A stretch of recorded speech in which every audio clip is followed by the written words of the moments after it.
সার্বভৌমত্ব নিয়ে বাংলাদেশের মানচিত্র নিয়ে যখন টান পড়েছিল, তখন আপনারা দেখেছেন পাখির মতো গুলি করে ভারতের সীমান্তে মানুষকে হত্যা করা হয়েছিল। সেদিন মানুষের জানমালের কোনো নিরাপত্তা ছিল না। সেদিন বাংলাদেশে 17 বছর বিএনপির উপর অত্যাচার জুলুম চালিয়েছিল। সেদিন বিএনপি করা খুব কঠিন ছিল। বিএনপি করার জন্য কলিজার দরকার ছিল।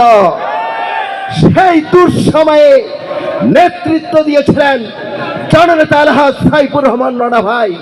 তাই জননেতা আলহাজ সাইফুর রহমান রানা ভাই সহ কুড়িগ্রাম জেলার আহ্বায়ক কমিটিকে অভিনন্দন জানিয়ে আজকের এই জনসভায় সম্মানিত সৌদি বীরেন্দ্রের উদ্দেশ্যে বলতে চাই, বাংলাদেশ এমন ছিল না, বাংলাদেশ তালাবিহীন ছিল।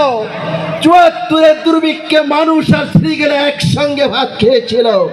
সেদিন বাংলাদেশের মানুষ খাবার পেত না, পরনের কাপড় জুটত না, মানুষের মধ্যে হাহাকার সৃষ্টি হয়েছিল। সেই দিন জনতার সিপাহী বিপ্লবের মধ্য দিয়ে 15ই আগস্টের পর আমাদের শহীদ প্রেসিডেন্ট জিয়াউর রহমান স্বাধীনতার ঘোষক মহান নেতার আবির্ভাব হয়। এই আবির্ভাব হওয়ার পরেই তিনি মনে মনে চিন্তা করেছিলেন, বাংলাদেশকে যদি আমি বাঁচাতে চাই, বাংলাদেশের জনগণকে যদি স্বনির্ভর করতে চাই, বাংলাদেশের জনগণকে যদি মাথা উঁচু করে দাঁড় করাতে চাই, বাংলাদেশের জনগণকে যদি ভারতের কাছ থেকে ভিক্ষার হাত ফিরিয়ে নিতে চাই, এদেশের কৃষক জনতা গোষ্ঠীকে সকল মানুষকে স্বাবলম্বী করতে হবে। এর এই পরিপ্রেক্ষিতে তিনি চীন, জাপান, চায়না বিভিন্ন দেশ থেকে উন্নত মানের বীজ আনলেন, শ্যালো মেশিন আনলেন, রাসায়নিক সার নিয়ে আসলেন বাংলাদেশের কৃষককে স্বাবলম্বী করার জন্য। করে নাই ভাই? করে নাই? 3 মণ বিক্রি ধান থেকে 30 মণ স্কিমের আবাদ করার সেই ধারণা শহীদ প্রেসিডেন্ট জিয়াউর রহমান নিয়ে এসেছিলেন। আর সেই ধারণাকে বাস্তবায়ন করার জন্য 17 বছরের তাণ্ডবের হাত থেকে বাঁচার জন্য বিএনপি সহ সকল লোককে মাথা উঁচু করে দাঁড়ানোর জন্য শহীদ প্রেসিডেন্টের যোগ্য উত্তরসূরি জননেতা তারেক রহমান 31 দফা দিয়েছেন। সেই দফার মধ্যেই কৃষকদের উন্নয়ন করার সমস্ত কর্মসূচি বাস্তবায়নের লক্ষ্যে 3 মাস ব্যাপী বাংলাদেশের প্রতিটি ইউনিয়নে কৃষক মহাসমাবেশ শুরু হয়েছে।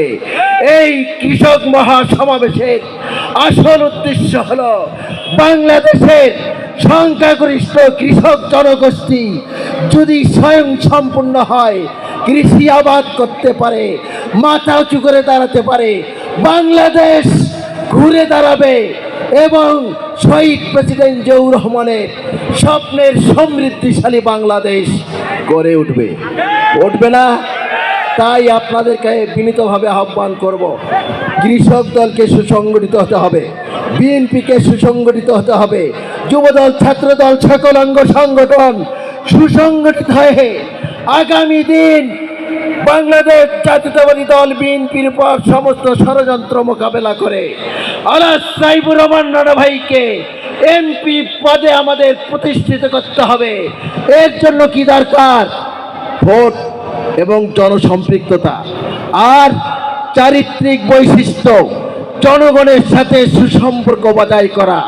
রানা ভাইয়ের সমস্ত সালাম গ্রামে গ্রামে পৌঁছে দিয়ে বাংলাদেশ জাতীয়তাবাদী দল কুড়িগ্রাম 1 আসনে প্রতিষ্ঠিত করতে হবে রানা ভাইয়ের নেতৃত্বে। তাই আমি বলে দিতে চাই, হাসান হাফিজুর এবং শহীদুল আলম কৃষক দলকে নাগেশ্বরী উপজেলায় অন্যান্য অঙ্গ সংগঠনের চেয়ে একটি আলোকিত সংগঠন হিসেবে প্রতিষ্ঠিত করতে হবে। এর জন্য রানা ভাইয়ের সকল সমর্থন, উপজেলা বিএনপির সকল সমর্থন অব্যাহত থাকবে। সকালে সুখে থাকেন, সুস্থ থাকেন, সুন্দর হোক আপনাদের ভবিষ্যৎ জীবন, এই কামনাতে আল্লাহ হাফেজ। বাংলাদেশ জিন্দাবাদ, শহীদ জিয়াউর রহমান অমর হোক, খালেদা জিয়া জিন্দাবাদ, দেশ নায়ক তারেক রহমান জিন্দাবাদ, সাইফুর রহমান রানা ভাই জিন্দাবাদ। সকলকে ধন্যবাদ।